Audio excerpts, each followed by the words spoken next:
बिस्मिल्लाहिर्रहमानिर्रहीम।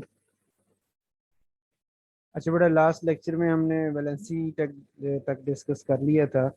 इसी को मैं फिर थोड़ा रिपीट करते हैं। वैलेंसी में हमने कहा था कि जो एटम्स हैं, इससे पीछे मैं थोड़ा सा रिवाइज भी कर देता हूँ ताकि आप उसको फिर कि कोई भी एटम आप लेते हैं कि एटम का स्ट्रक्चर देखते हैं तो उसमें इलेक्ट्रॉन, प्रोटॉन और न्यूट्रॉन होते हैं। एटॉमिक नंबर जो होता है वो इलेक्ट्रॉन और प्रोटॉन पे डिपेंड है, और मास नंबर जो है वो प्रोटॉन और न्यूट्रॉन पे डिपेंड है। जो अटोमिक उसके बाद था जो एटम्स को हम रिप्रेजेंट करते हैं उसका ये जनरल फार्मूला है। एटॉमिक नंबर नीचे लिखते हैं और मास ऊपर लिखते हैं। Distribution of electrons in shell, shell के अंदर हम इलेक्ट्रॉन की जब डिस्ट्रीब्यूशन करते हैं तो इस तरह होती है कि पहले शेल में ये मैक्सिमम इलेक्ट्रॉन इतने आते हैं, इससे कम हो सकते हैं, इससे ज़्यादा नहीं हो सकते।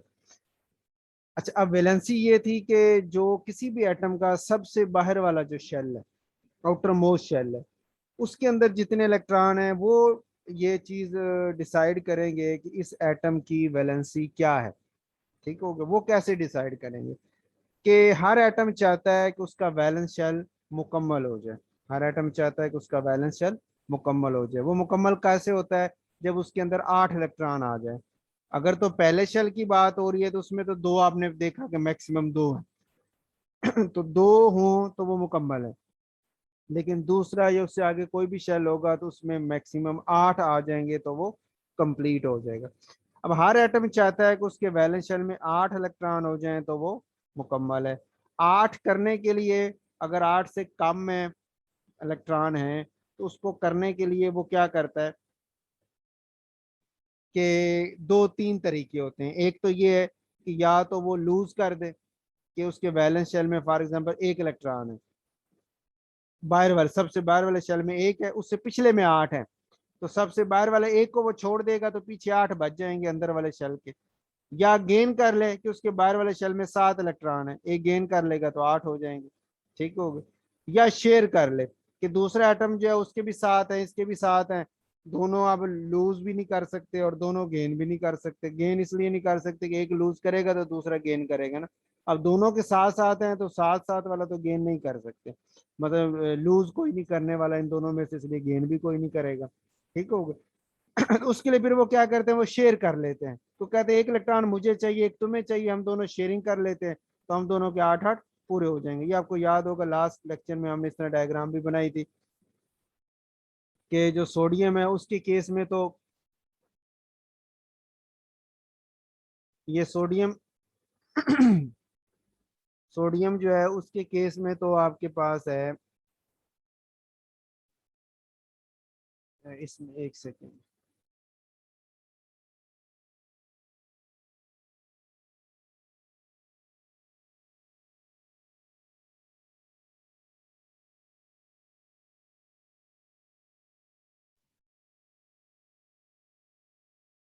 अच्छा बेटा, इसमें था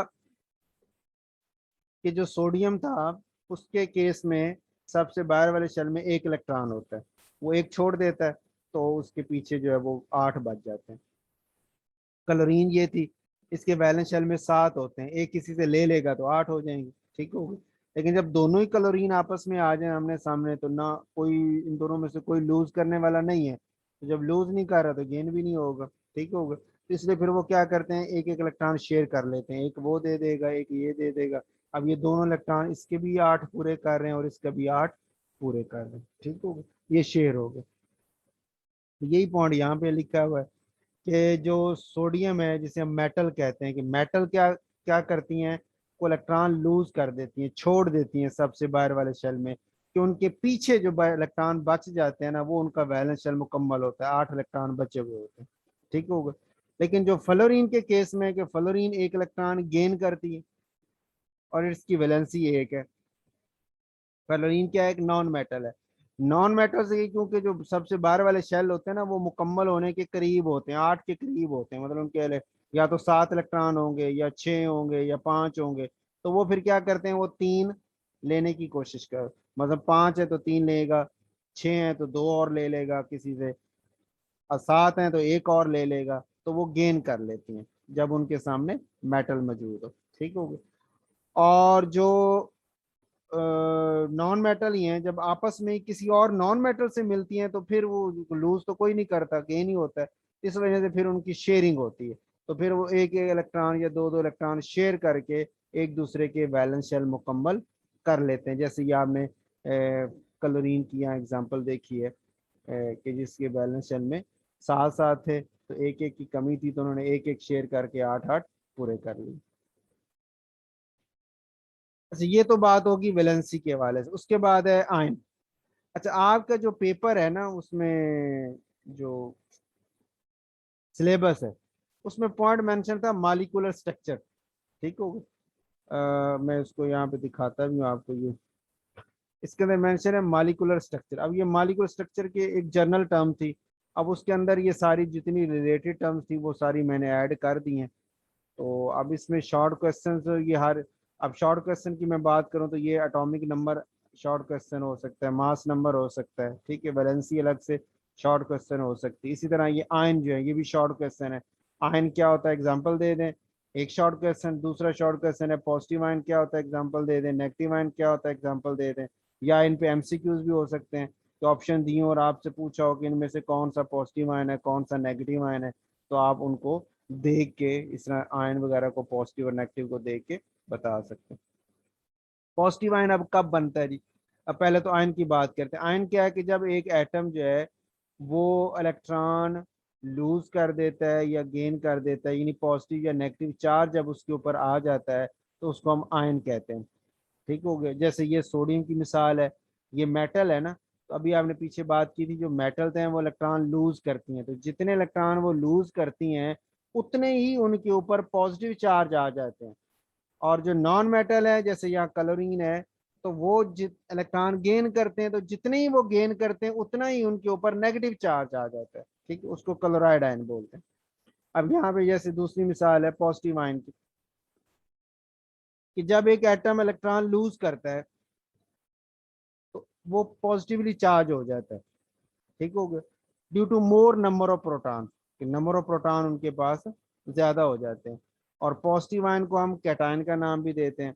जैसे मिसाल है sodium ion, calcium ion, aluminium ion. अब सोडियम आयन की मैं मिसाल देता हूँ, यहीं पे इसको कर लेते हैं। जैसे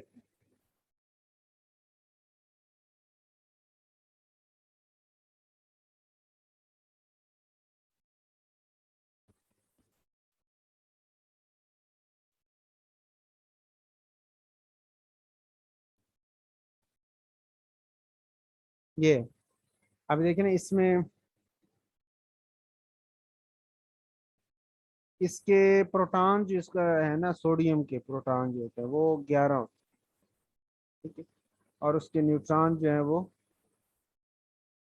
12, ये ठीक है। 11 प्रोटॉन और 12 उसके न्यूट्रॉन है। टोटल 23 होता है एटॉमिक नंबर ना, दोनों को जमा कर ले तो 23 बनते हैं ना। तो 23 सोडियम का एटॉमिक मास है। एटॉमिक नंबर आपने पढ़ा था वो होता है जो जितने प्रोटॉन हो वही एटॉमिक नंबर। तो प्रोटॉन इसमें चूंकि 12 है, 11 है, तो इसमें इसका एटॉमिक नंबर 11। और इतने जितने प्रोटॉन है उतने इसके पास इलेक्ट्रॉन भी हैं। ठीक हो गई। तो अब ये इलेक्ट्रॉन भी 11 है, दो यहाँ पे हैं, 8 यहाँ पे है, ये ब्लैक वाले 10 हो गए। और ये सबसे तीसरा जो शेल, ये पहला शेल है, ये दूसरा, ये तीसरे, तीसरे में एक है, टोटल ये 11 हो गए। ठीक हो गए। अच्छा, अब होता क्या है कि इसमें आप देखें ना, जितने प्रोटॉन 11, इलेक्ट्रॉन भी कितने हैं, 11।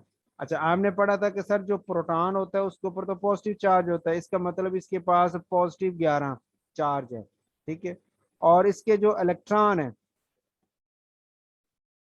वो भी उतने ही है, तो इसका मतलब उसके पास नेगेटिव के भी 11 ही हैं। तो जितने पॉजिटिव है उतने नेगेटिव है। इस वजह से जब हम सोडियम के एटम को लिखते हैं ना, सोडियम का एटम लिखते हैं, सोडियम एटम लिखते हैं, तो हम लिखते हैं Na। कोई ऊपर चार्ज नहीं देते, ना पॉजिटिव का ना नेगेटिव का, क्योंकि जितने पॉजिटिव है उतने ही नेगेटिव बराबर है। लेकिन जब सोडियम आयन बनता है तब क्या होता है कि वो एक इलेक्ट्रॉन जो आपका है वो उसने छोड़ना है। कि ये जो एक इलेक्ट्रॉन रेड कलर वाला है, ये उसने छोड़ना है, सबसे बाहर वाले शेल वाले। तो जब छोड़ेगा तो प्रोटॉन में तो फर्क नहीं पड़ता, लेकिन इलेक्ट्रॉन उसके पास कितने हो गए अब, 10 हो गए, एक निकल गया ना इलेक्ट्रॉन, इसलिए पीछे 10 रह गए। अब आप कहेंगे कि सर पहले तो पॉजिटिव और नेगेटिव बराबर थे और बैलेंस हो गए, कुछ भी नहीं बचा। अब -10 +10 को तो बैलेंस कर देंगे, लेकिन एक पॉजिटिव का बच जाएगा। वो जो एक पॉजिटिव का बचेगा, तो वो बता रहा है कि सोडियम के ऊपर फिर चार्ज अब रह रहा है, सोडियम आयन के ऊपर ना। तो हम फिर उसको कहते हैं कि ये सोडियम का प्लस है।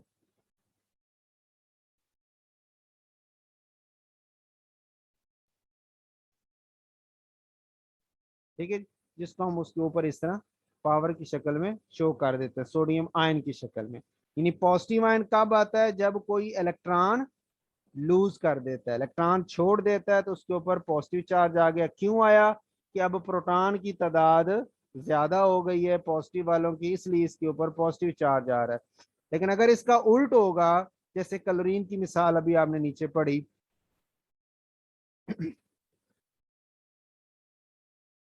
कि क्लोरीन की केस में आप देखें ना, तो उस केस में प्रोटॉन आपके पास पॉजिटिव के 17, ठीक है जी, और इलेक्ट्रॉन भी आपके पास 17।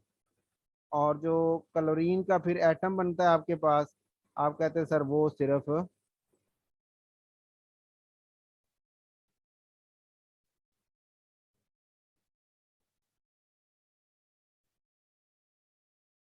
ये न्यूट्रल है, ठीक हो गया।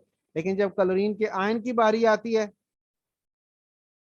आप कहते हैं कि नहीं सर इसमें ना,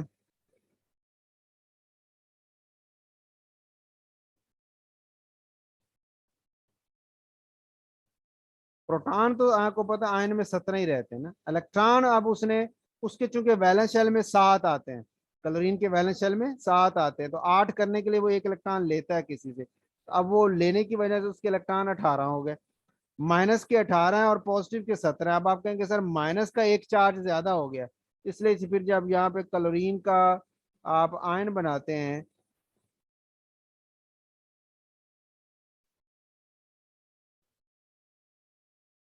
तो आप कहते हैं कि सर ये Cl-1 आ जाएगा, ठीक है, ये उसका चार्ज बन जाएगा। ये क्यों ज्यादा हुआ, नेगेटिव आयन, नेगेटिव चार्ज क्यों आया, कि इसने एक इलेक्ट्रॉन ज्यादा है इसके पास, यानी एक इलेक्ट्रॉन इसने कहीं से लिया है, गेन किया है, ठीक हो गया। तो यही पॉइंट यहाँ पे लिखा हुआ था कि जनाब पॉजिटिव आयन क्या होता है, कि जब एक एटम इलेक्ट्रॉन लूज करता है, छोड़ देता है, तो वो पॉजिटिव हो जाता है, क्योंकि अब उसके पास प्रोटॉन ज्यादा हो गए, ठीक हो गए। पॉजिटिव चार्ज को दूसरा नाम कैटायन का हम देते हैं, इसी का दूसरा नाम है। एग्जाम्पल के तौर पर जैसे सोडियम आयन है, इसने एक इलेक्ट्रॉन छोड़ा है, कैल्शियम आयन ने 2 इलेक्ट्रॉन छोड़े हैं, एल्यूमिनियम आयन ने 3 इलेक्ट्रॉन छोड़े, इसलिए ये +3 आया हुआ चार्ज इसके ऊपर। इस तरह नेगेटिव आयन की बात करते हैं, तो जब कोई एक एटम इलेक्ट्रॉन गेन करता है, ठीक होगा, तो गेन करेगा तो अब चूंकि इलेक्ट्रॉन ज्यादा हो जाएंगे, मोर नंबर इलेक्ट्रॉन हो जाएंगे, इस वजह से उसके ऊपर माइनस चार्ज आ गया, और इसको हम एनायन का नाम देते हैं, ठीक हो गए। एग्जाम्पल जैसे क्लोराइड आयन, इसने एक इलेक्ट्रॉन गेन किया है, ऑक्सीजन जैसे इसने 2 गेन किए हैं, नाइट्रोजन जिसने 3 गेन किए हैं, ठीक हो गई। तो ये आयंस के हवाले से अलग अलग आपका शॉर्ट क्वेश्चन या एमसीक्यू में पॉइंट हो सकता है, ये भी आपने इसको ध्यान में रखना है। उसके बाद बारी आती है आइसोटोप की। आइसोटोप क्या होते हैं, कहते हैं atoms of the same element, एक ही एलिमेंट के एटम है, हैविंग सेम एटॉमिक नंबर उनका सेम है, लेकिन उनकी जो मासेस हैं वो डिफरेंट है। एटॉमिक नंबर सेम है, लेकिन उनकी जो मास नंबर है वो डिफरेंट है, उनको हम आइसोटोप्स कहते हैं। ये एक ही एलिमेंट के एटम है। एलिमेंट एलिमेंट का पता कहाँ से चलता है, एटॉमिक नंबर से। जिसका एटॉमिक नंबर 1 है वो हाइड्रोजन है, ठीक हो गया। अब ये हाइड्रोजन के 3 एटम है, इसकी एटॉमिक नंबर भी 1 है, ये नीचे वाला आपको पता है एटॉमिक नंबर था, ये भी 1 है, ये भी 1 है, तीनों हाइड्रोजन के एटम ही हैं, हाइड्रोजन एलिमेंट के ही एटम है, लेकिन तीनों डिफरेंट है। क्यों, कि जो पहले वाला जिसका नाम प्रोटियम है, इसकी मास जो है या मास नंबर जो है वो 1 है, जो ड्यूटियम है इसकी मास नंबर 2 है, जो ट्रीटियम है इसकी मास नंबर 3 है। तो मतलब इनके अटोम आइसोटोप्स क्या है, कि जिनके एक ही एलिमेंट के एटम है, जिनके एटॉमिक नंबर तो सेम है, लेकिन उनके ऊपर जो एटॉमिक मासेस हैं वो डिफरेंट होती हैं, ठीक हो। इसमें से हम कहते हैं कि इनके पास ये 3 आइसोटोप्स हैं हाइड्रोजन के। तो ये शॉर्ट क्वेश्चन हो सकता है, डिफाइन करें और एग्जांपल दे दें। अच्छा, उसके बाद बारी आती है केमिकल फार्मूला की। केमिकल फार्मूला लिखने का क्या तरीका है, ठीक हो गई। और आयनिक कंपाउंड्स वगैरह के फार्मूले हमने लिखने हो तो कैसे लिखते। केमिकल फार्मूले से मतलब क्या है, ये फार्मूलाई से पढ़ते हैं। फार्मूलाई सिंगल को कहते हैं, जमा को कहते हैं। ए को तो फार्मूला सिर्फ ए तक, और उसकी जमा को हम फार्मूलाज नहीं बोलते, फार्मूलाई बोलते हैं। तो केमिकल फार्मूलाई क्या है कि describing a molecule in the form of symbols and valencies is called chemical formula. कि कोई भी मॉलिक्यूल है आपके पास, जैसे वाटर का मॉलिक्यूल है, कार्बन डाइऑक्साइड आपके पता है हवा में होती है उसका मॉलिक्यूल है, ठीक हो गया, या ऑक्सीजन का मॉलिक्यूल है हवा में जो है, या नाइट्रोजन हवा में उसका मॉलिक्यूल है। तो ये जो मॉलिक्यूल्स हैं इनको अगर हम सिंबल्स की शक्ल में, मतलब पूरा नाम ना लिखें, जैसे हाइड्रोजन मॉलिक्यूल लिखना है तो आप लिखेंगे HYDROGEN, हाइड्रोजन पूरा लिख के फिर मॉलिक्यूल। तो कहते हैं इतना लंबा, उसको जरा शॉर्ट कर ले, तो उन्होंने सिंबल्स बना लिए ना, एलिमेंट्स के सिंबल्स बना लिए, ठीक हो। जैसे हाइड्रोजन के लिए H का सिंबल है, ऑक्सीजन के लिए O का सिंबल है, कार्बन के लिए C का सिंबल है। इस तरह मुख्तलिफ एलिमेंट्स के लिए उसने उन्होंने सिंबल बना लिए। तो सिंबल्स की शक्ल में जब आप शो करेंगे तो ये उसका केमिकल फार्मूला कहलाएगा, ठीक है। केमिकल फार्मूला में क्या क्या बताता है, नंबर एक, काइंड ऑफ एलिमेंट्स कि कौन कौन से एलिमेंट्स की किस्में वहां मौजूद है। जैसे ये देखें H2 का मॉलिक्यूल लिखा हुआ है, तो ये बता रहा है कि इसमें हाइड्रोजन के ही दो हाइड्रोजन के एटम मौजूद है। एलिमेंट कौन सा है, हाइड्रोजन। ये नीचे CO2 कार्बन डाइऑक्साइड है, ये बता रहा है इसमें कार्बन भी है और ऑक्सीजन भी है, काइंड ऑफ एलिमेंट आ गए। Number of atom of each element भी बताता है बाय सुपर सबस्क्रिप्ट।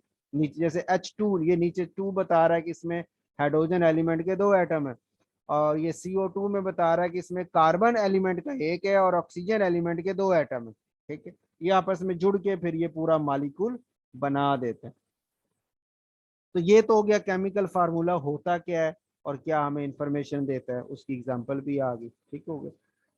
अब making chemical formula of ionic compound, ये ज्यादा इंपॉर्टेंट इस लिहाज से कि आपके पास पेपर में जैसे एक दो 2019 वाला हमने देखा था, उसमें उन्होंने कंपाउंड्स के नाम लिखे और आपसे फार्मूले पूछे हुए हैं। तो मतलब इस तरह right the formula of the following compounds, या फार्मूला दिया और उसका नाम पूछा हो, तो इस तरह सवाल आपका हो सकता है, MCQ में भी हो सकता है और शॉर्ट क्वेश्चन में भी हो सकता है, ठीक हो गया। अब यहाँ पे पहली हेडिंग हमारी है कि आयनिक कंपाउंड जो है उनको फार्मूला लिखने का क्या तरीका। आयनिक कंपाउंड क्या होते हैं, ये अभी पीछे आपने पढ़ा ना, पॉजिटिव आयन होता है, नेगेटिव आयन होता है। तो यही पॉजिटिव आयन और नेगेटिव आयन जब आपस में जुड़ जाते हैं, आपको पता है पॉजिटिव और नेगेटिव उल्ट है ना, चार्ज हैं और चार्ज एक दूसरे के उल्ट है। जैसे मैग्नेट दो होते हैं, एक एन पोल होता है, एक एस पोल, दो मैग्नेट आपस में एक दूसरे को खींचते हैं। इस तरह चार्ज जो अपोजिट चार्ज है, एक पॉजिटिव और एक नेगेटिव, वो भी आपस में एक दूसरे को अट्रैक्ट करते हैं, खींचते हैं, ठीक हो गए। तो सोडियम आयन और क्लोराइड आयन, ये दोनों आपस में, ये जो आयन बने हुए ये आपस में अट्रैक्ट करते हैं और जुड़ के वो आपका NaCl, ये Na और Cl इकट्ठा हो जाएगा। तो ये इस तरह का, जैसे यहाँ लिखा सोडियम क्लोराइड NaCl, ये वाला जो आपका आयनिक कंपाउंड है वो बन जाएगा। यानी वो कंपाउंड जिसके अंदर आयन्स मौजूद है, पॉजिटिव आयन और नेगेटिव आयन, इसलिए इसको आयनिक कंपाउंड कहते हैं। अच्छा, एग्जाम्पल जैसे सोडियम क्लोराइड है, मैग्नीशियम क्लोराइड है, वगैरह वगैरह।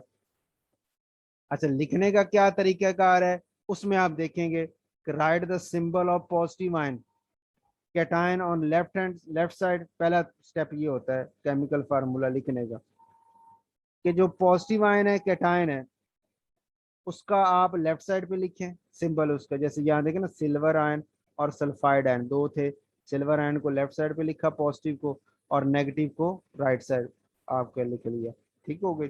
एनायन को, नेगेटिव आयन को राइट साइड पे लिख लिया। फिर क्या किया, put the valency of each ion with its charge on the top right side. उसके ऊपर इसके टॉप की राइट साइड पे, यानी इसका चार्ज +1 था, इसका चार्ज -2 था, वो लिख दिया। Interchange the valency number of both ions and write them on lower right side of each ion। इनको इंटरचेंज करें, यानी इसका जो सिल्वर है लेफ्ट साइड पे, इसका जो वैलेंसी है, ये ऊपर जो चार्ज इसकी वैलेंसी है, इसको दूसरे के नीचे लिख दें, और दूसरे का जो चार्ज है, जो वैलेंसी है, उसको पहले के नीचे लिख दें। तो ये जो कंपाउंड बना, ये उसका फार्मूला होगा, ये सिल्वर सल्फाइड का फार्मूला हो गया, ठीक है। इसी तरह ये एल्यूमिनियम आयन है, एल्यूमिनियम के ऊपर +3 का चार्ज है, ऑक्साइड आयन है, ऑक्सीजन के ऊपर -2 का चार्ज है, ठीक हो गया। तो एल्यूमिनियम आयन और ऑक्साइड आयन जब मिलते हैं तो एल्यूमिनियम का 3 ऑक्सीजन के नीचे और ऑक्सीजन का 2 एल्यूमिनियम के नीचे, तो ये Al2O3 इसका फार्मूला बन जाता है एल्यूमिनियम ऑक्साइड का, ठीक हो गया। ये कुछ पॉजिटिव आयन और नेगेटिव आयन लिखे हुए हैं, आपके याद रखें, क्योंकि पेपर में कंपाउंड आ जाते हैं कि इस तरह नाम लिखें, तो आपके जहन में हो, जैसे वो क्या है जी मैग्नीशियम क्लोराइड, तो आपके जहन में हो कि मैग्नीशियम आयन ये इस तरह होता है, Mg+2 होता है, और जो क्लोराइड होता है वो इस तरह, जैसे ये Cl- होता है, वो पीछे भी जिक्र आ गया ना क्लोराइड आयन, तो Cl- होता है क्लोराइड आयन। ये क्लोराइड आयन, ये सिंबल गलत हो गया, F- लिखा हुआ है, ये Cl- होना चाहिए, ये अपने नोट्स में आपने ना करेक्शन कर लेनी है, ठीक होगा, मैं भी इधर कर लूंगा करेक्शन, तो ये Cl- होना है यहाँ पे। तो वो अब मैग्नीशियम क्लोराइड था तो Mg2 है, और Cl के ऊपर आपको पता है एक है, तो इकट्ठा करेंगे तो वो ये वाला 2 जो है वो क्लोरीन के नीचे चला जाएगा, तो ये वाली शक्ल MgCl2 वाली बन जाएगी, ठीक हो गया। इस तरह आपको कंपाउंड्स का फार्मूला लिखने का MCQ या शॉर्ट क्वेश्चन हो सकता है। तो इन इन फार्मूल आयंस को आपने नजर में रखना है, ये कॉमन आयन जो है ना ज्यादातर जो इस्तेमाल होते हैं ये वो लिखे हैं, ताकि अगर इन कोई आता है सवाल तो मोस्टली इन्हीं में से होगा, तो आपका काफी हद तक वो कवर हो जाएगा उसमें, ठीक हो गई। तो जी इसी लेक्चर में बस इतने आ जाएंगे, नेक्स्ट फिर हमारा ना ये फिजिक्स का टॉपिक शुरू होता है, तो वो फिर फिजिक्स के हवाले से हम स्टार्ट करते हैं इंशाल्लाह। ठीक है जी, ओके, अल्लाह हाफिज।